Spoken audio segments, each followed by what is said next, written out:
जगदम्बा घर में दियरा बार आईनी है। जगदम्बा घर में दियरा बार आईनी है। जगतारन घर में दियरा बार आईनी बार आईनी बार आईनी है। बार आईनी बार आईनी बार आईनी है।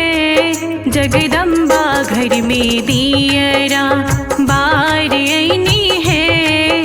जगदम्बा घर में दियरा बार आईनी है। जगतारन घर में दियरा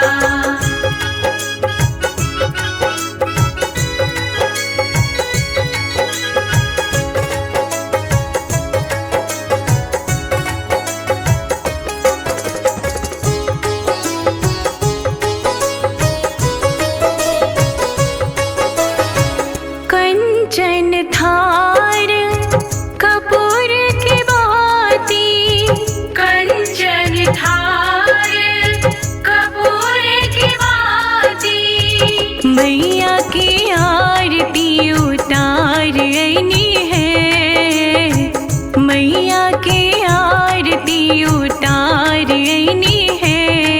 जगदम्बा घर में दियरा बार आईनी है। जगदम्बा घर में दियरा बार आईनी है। जगतारन घर में दियरा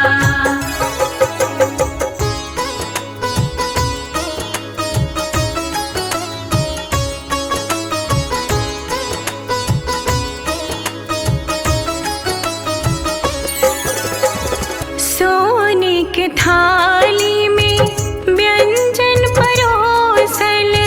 सोने की थाली में व्यंजन परोसल। मैया के भोग लगाईनी है हम। मैया के भोग लगाईनी है। जगदम्बा घर में दियरा बार आईनी है। जगदम्बा घर में दियरा बार आईनी है। जगतारन घर में दियरा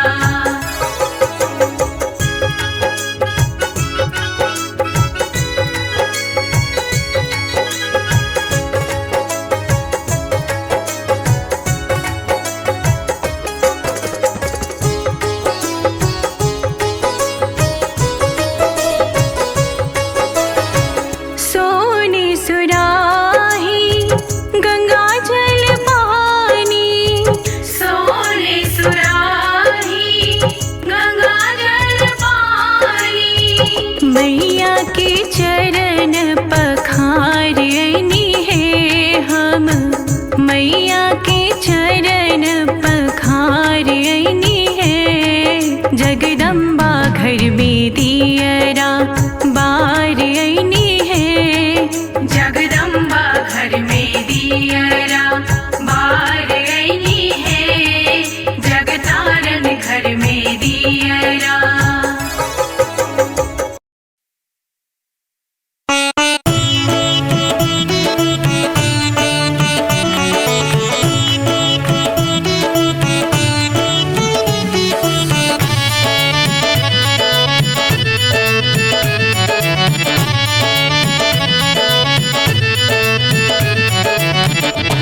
लगन माँ से लगा बैठे जो होगा देखा जाएगा। लगन माँ से लगा बैठे जो होगा देखा जाएगा। जो होगा देखा जाएगा। जो होगा देखा जाएगा।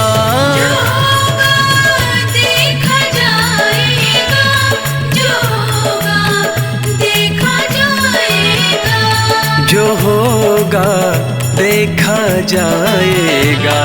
तुम्हें अपना बना बैठे। तुम्हें अपना बना बैठे। जो होगा देखा जाएगा।